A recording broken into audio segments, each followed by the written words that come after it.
Assalamualaikum warahmatullahi wabarakatuh. Perkenalkan, nama saya Riansi, NIM 19220006. Di sini saya akan menjelaskan materi tentang rekursif, di mana materi ini dipakai untuk menyelesaikan mata kuliah, untuk menyelesaikan ujian teori mata kuliah desain dan analisis algoritma. Nah, langsung saja ke materinya. Di sini rekursif merupakan salah satu konsep paling dasar dalam ilmu komputer dan program dan pemrograman, di mana fungsinya sebagai abstraksi untuk kode-kode yang digunakan berulang kali. Kedekatan ilmu komputer dengan juga menyebabkan konsep-konsep fungsi pada matematika seringkali dijumpai. Salah satu konsep fungsi pada matematika ditemui pada ilmu komputer adalah fungsi rekursif, sebuah fungsi yang memanggil dirinya sendiri. Kode berikut memperlihatkan contoh fungsi rekursif untuk menghitung kali dari dua bilangan. D kali A, B, kemudian return A if B sama dengan 1 else A tambah kali A, B dikurang 1. Bagaimana cara kerja fungsi rekursif ini? Sederhananya, selama nilai B bukan 1, fungsi akan terus memanggil perintah A tambah kali AB dikurang 1, yang tiap tahapnya memanggil dirinya sendiri sambil mengurangi nilai B. Mari kita coba panggil fungsi kali dan uraikan langkah pemanggilnya. Misalnya kali 2, 4. 2 tambah kali 2, 2 dan 3. 2 tambah 2 tambah kali 2, 2, 2. 2 tambah 2 tambah 2 tambah 2 kali 2, 1. 2 tambah 2 tambah 2 tambah 2. 2 tambah 2 sama dengan 2 tambah 2 tambah 2. Nah, di sini 2-nya turun. Nah, 2 tambah 4 kan 6. Jadi hasilnya 2 tambah 6 sama dengan 8. Perhatikan bahwa sebelum melakukan penambahan program, melakukan pemanggilan fungsi rekursif terlebih dahulu sampai fungsi rekursif mengembalikan nilai pasti yaitu 2. Setelah menghilangkan semua pemanggil fungsi, penambahan baru dilakukan mulai dari nilai kembalian dari fungsi yang paling terakhir. Mari kita lihat contoh fungsi rekursif lainnya yang digunakan untuk melakukan perhitungan faktorial. D faktorial n, return n if n sama dengan 1 else n kali faktorial n dikurang 1. Fungsi faktorial memiliki cara kerja yang sama dengan fungsi kali. Mari kita panggil dan lihat langkah pemanggilnya. Faktorial 5. Ini ada faktorial 5. 5 kali faktorial 4. 5 kali 4 kali faktorial 3. 5 kali 4 kali 3 kali faktorial 2. 5 kali 5 kali 4 kali 3 kali 2 kali faktorial 1. 5 kali 4 kali 3 kali 2 kali 1. 5 kali 4 kali 3 kali 2. 5 kali 4 kali 6. 5 kali 24 sama dengan 120. Dengan melihat kemiripan cara kerja serta kode dari fungsi faktorial dan kali, kita dapat melihat bagaimana fungsi rekursif memiliki dua ciri khas. Yang pertama, fungsi rekursif selalu memiliki kondisi yang menyatakan kapan fungsi tersebut berhenti. Kondisi ini harus dapat dibuktikan akan tercapai, karena jika tidak tercapai, maka kita tidak dapat membuktikan bahwa fungsi akan berhenti, yang berarti algoritma kita tidak benar. Kemudian yang kedua, fungsi rekursif selalu memanggil dirinya sendiri sambil mengurangi atau memecahkan data yang dimasukkan setiap panggilannya. Hal ini penting diingat karena tujuan utama dari rekursif ialah memecahkan masalah dengan mengurangi masalah tersebut menjadi masalah-masalah kecil. Setiap fungsi rekursif yang ada harus memenuhi kedua persyaratan di atas. Untuk memastikan fungsi rekursif dapat berhenti dan memberikan hasil, kebenaran dari nilai yang dihasilkan tentu saja memerlukan pembuktian dengan cara tersendiri. Tetapi sebelum masuk ke analisa dan pembuktian fungsi rekursif, kita perlu melihat kegunaan contoh-contoh fungsi rekursif lainnya. Seperti di bawah ini fungsi rekursif dan iterasi. Pembacaan yang jeli akan menyadari bahwa kedua contoh fungsi rekursif yang diberikan sebelumnya faktorial dan kali dapat diimplementasikan tanpa menggunakan fungsi rekursif. Berikut ini adalah contoh kode untuk perhitungan faktorial tanpa menggunakan rekursif. D faktorial literasi N. Hasilnya sama dengan 1. Di sini for in rank 1 N tambah 1. Hasilnya adalah hasilnya sama dengan hasil kali I. Kemudian return hasil. Dalam menghitung nilai faktorial menggunakan iterasi, kita meningkatkan nilai hasil terus-menerus sampai mendapatkan jawaban yang tepat. Yang perlu kita pastikan benar pada fungsi ini adalah berapa kali kita harus meningkatkan nilai hasil. Jika jumlah peningkatannya salah, maka hasil akhir yang didapatkan juga akan salah. Pendekatan iteratif itu berbeda dengan rekursif. Dalam hal ini, jika pendekatan rekursif memecah-mecah masalah untuk kemudian menyelesaikan masalah sedikit demi sedikit, maka pendekatan iteratif justru langsung mencoba menyelesaikan masalah tanpa memecah-mecahkan masalah tersebut menjadi lebih kecil terlebih dahulu. Untungnya baik teknik iterasi maupun rekursif sama-sama memiliki tingkat ekspresi yang sama. Segala hal yang dapat diselesaikan dengan iterasi akan dapat diselesaikan dengan rekursif. Lalu kapan dan kemudian kan biasanya ada pertanyaan, lalu kapan dan kenapa kita harus menggunakan rekursif? Meskipun kita dapat menyelesaikan masalah yang sama, terdapat beberapa permasalahan atau solusi yang lebih tepat diselesaikan dengan menggunakan fungsi rekursif. Salah satu contoh dari masalah ini adalah penelusuran data di dalam sebuah binary tree. Didefinisikan sebagai sebuah pohon dengan jumlah cara alami adalah rekursif. Perhatikan tree yang lebih besar adalah bola biru. Hal ini menyebabkan binary tree dikasih. Binary tree merupakan tentunya penelusuran binary tree ini akan lebih mudah dilakukan secara rekursif dibanding dengan iterasi. Ini dikarenakan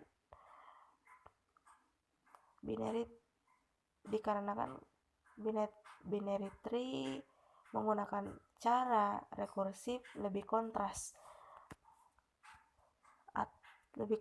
Misalnya pencarian karakter di dalam string. Sebagai data yang disimpan secara linear, pencarian karakter dalam string akan lebih mudah untuk dilakukan secara iteratif.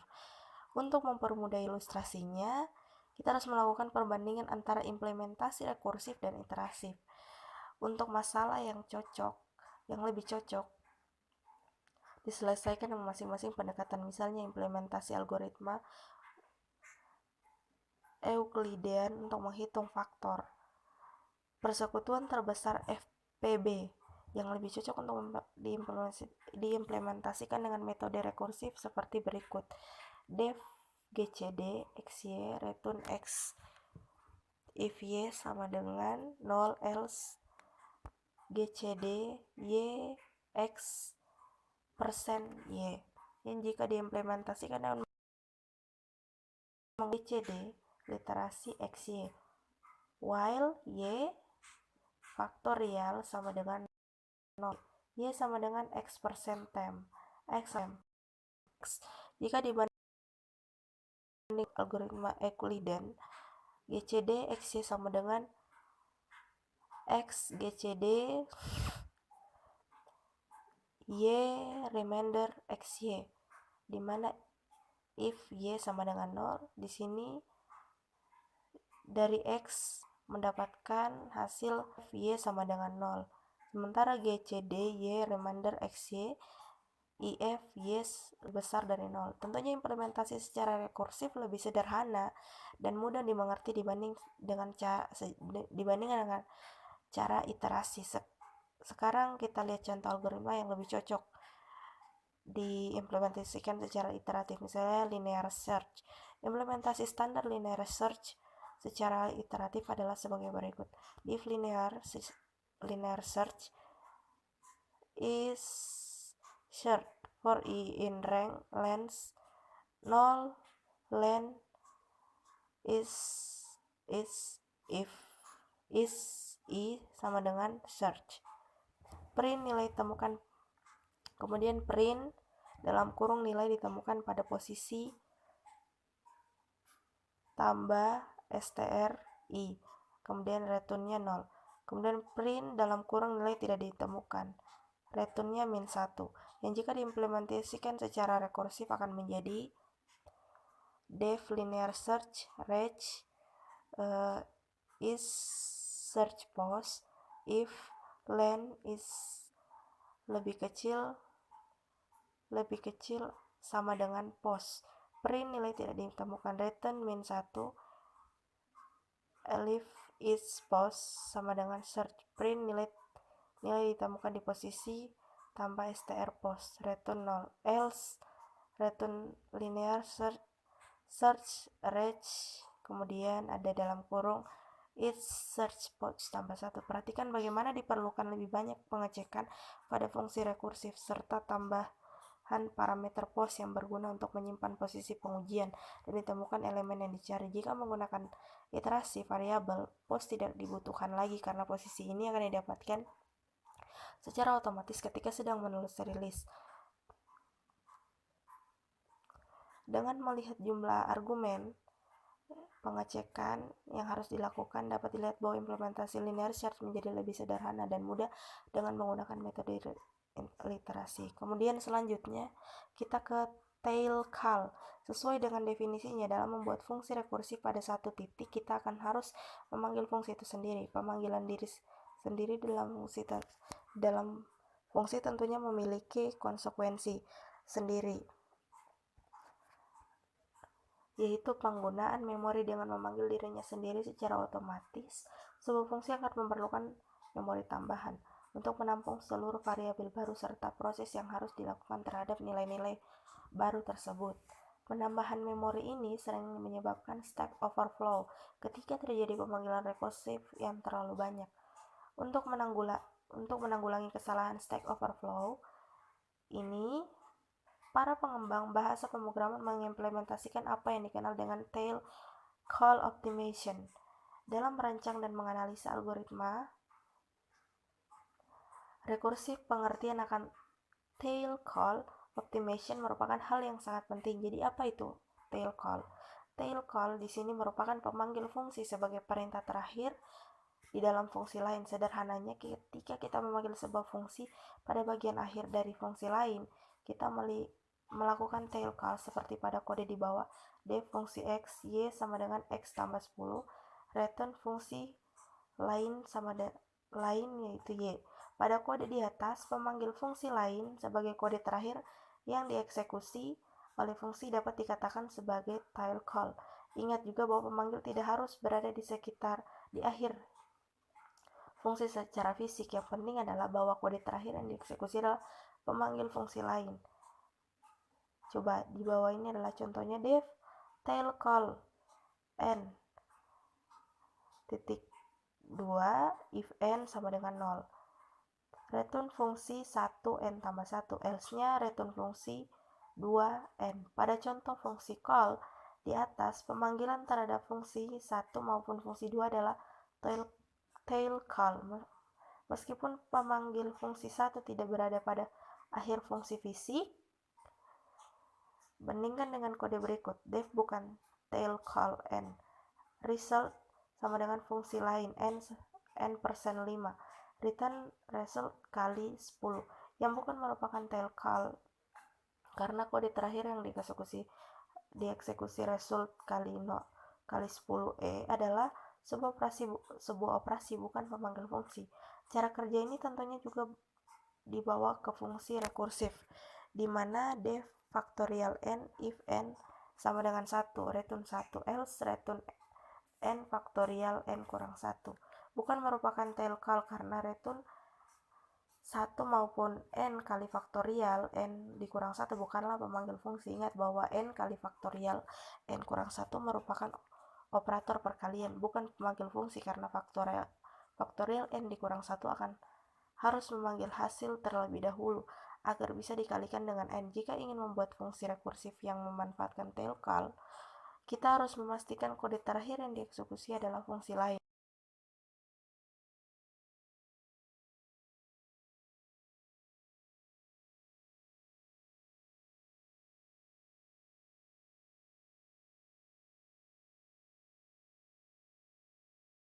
Faktorial TC n r sama dengan 1.2 if n kurang dari sama dengan 1 sama dengan return r else return faktorial TC n dikurang 1